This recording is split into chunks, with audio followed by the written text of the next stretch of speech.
Non, une seconde, si vous permettez, on respecte l'organisation de notre discussion. Terminé, Arrête. Je crois que la vraie histoire, pourquoi il y a cette espèce de... je crois que personne, lorsque ces images, il y avait forcément une charge émotionnelle. Il y a une charge émotionnelle quand on voit des images d'attentats, quand on voit des enfants israéliens, quand il y a un attentat en Israël et qu'on voit des gamins, tout le monde est évidemment bouleversé, voilà, de la même façon. Mais là, il se passe quelque chose qui fait que ça devient, ça dépasse, je pense, jamais ceux qui l'ont filmé, celui qui l'a filmé. Quand Charles le met à l'antenne, on imagine que ça va faire le tour du monde. Pourquoi on y revient le lendemain, comme vous dites? Parce que tout le monde, au fond, diffuse ces images le lendemain, évidemment, avec les débuts d'interrogations de choc, parce que le lendemain, on est dans l'émotion de ces images, déjà.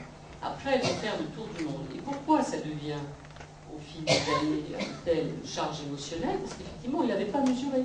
Et ça ne fait que monter. Et le gosse devient un emblème, un mythe dans le monde musulman. C'est vrai qu'il n'y a pas une rue dans une capitale d'un pays musulman où il n'y a pas la rue Mohamed Al-Noura. Voilà. Je pense que personne n'a mesuré l'impact. Et pourquoi, au bout du compte, dans un premier temps, je crois que l'explication elle est là, dans un premier temps, il y a un débat sur les tirs, l'origine des tirs.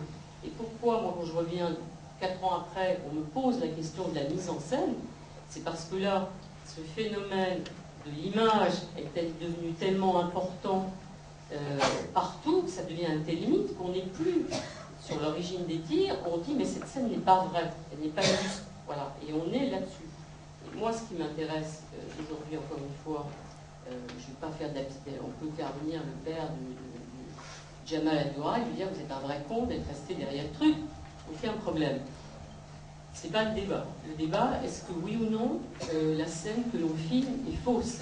Est-ce que oui ou non, il y a une mise en scène?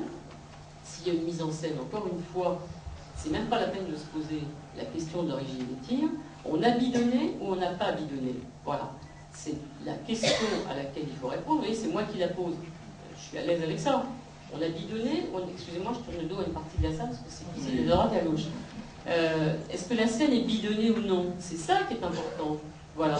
Et donc, encore une fois, si c'est bidonné, c'est une production palestinienne, elle est forcément, elle ne peut pas être faite avec la complicité ou les marques de participation des Israéliens. J'ai une dernière question, parce qu'ensuite on va donner la parole à la salle. Mes petits camarades ont quelque chose à dire. Attendez, j'ai une dernière question qui concerne le fait que Talal qui filme est bien sur place, et Charles Anderlin qui fait le commentaire n'est pas sur place. Et donc, lui, il a fait son commentaire, en fait, en ayant seulement les images, et donc en n'ayant pas vécu la situation.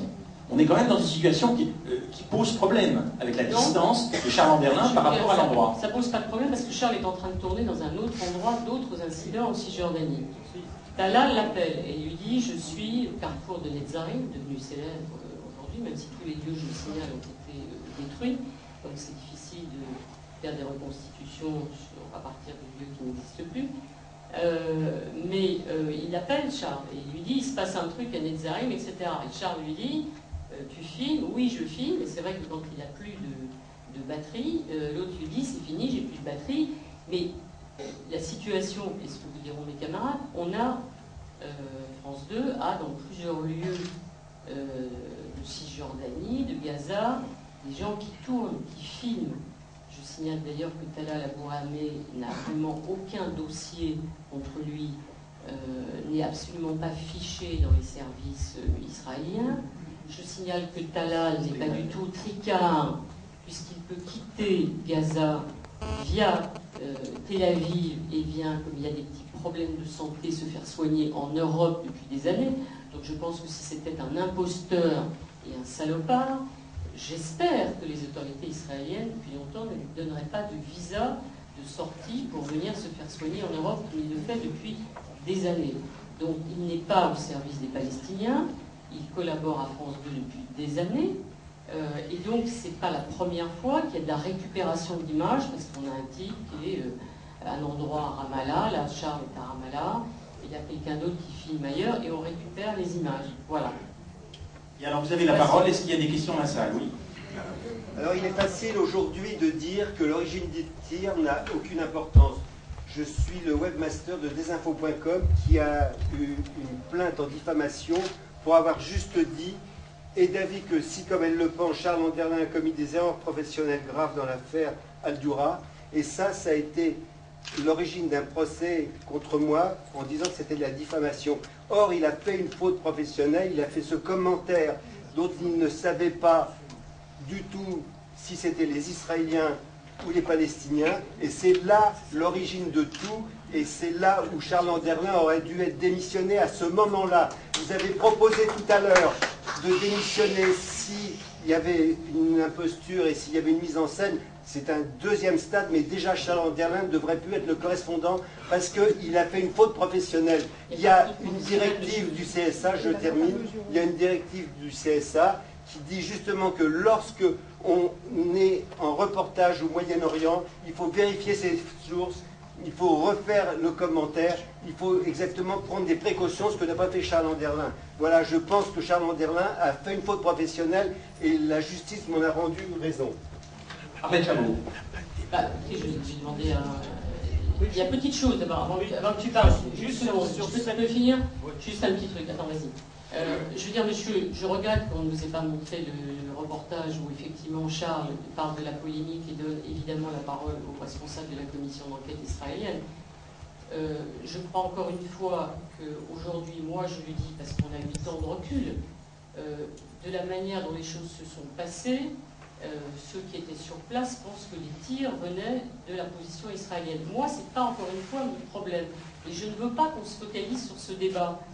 Parce que ce n'est pas notre problème. La scène, elle est vraie ou elle est fausse? Elle est bidon ou pas? France 2 bidonne ou ne bidonne pas? Moi, c'est ça qui m'intéresse, je veux dire. Est-ce qu'on s'est prêté à une manipulation? Alors, 8 ans après, vous pouvez dire... L'impact des balles sur le mur... Attendez, monsieur, on vous donnera la parole. Attendez, on vous donnera la parole.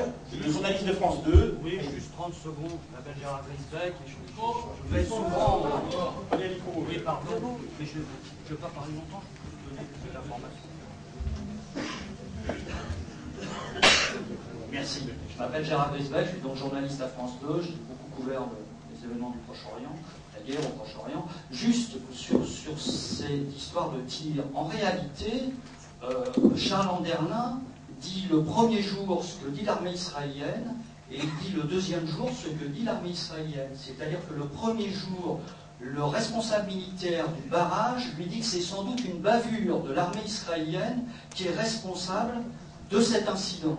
Et le deuxième jour, l'armée israélienne dit qu'en réalité, on ne sait pas, etc. C'est-à-dire qu'on est exactement dans la même interrogation que les Israéliens.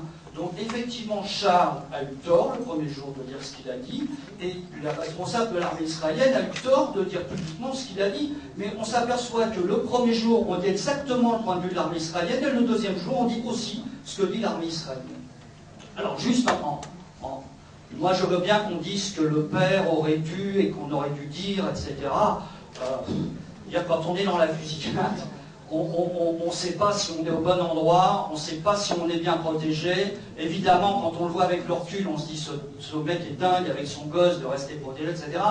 Simplement, au moment où il y a la fusillade, on est tétanisé, on ne sait pas s'il faut se jeter par terre, s'il faut se mettre derrière la voiture, s'il faut courir, est-ce qu'on aura le temps de courir? Honnêtement, c'est difficile de donner un conseil sur le moment. Monsieur, vous m'entendez? Oui. Bonjour Madame Chabot. Alors, j'ai deux petites questions très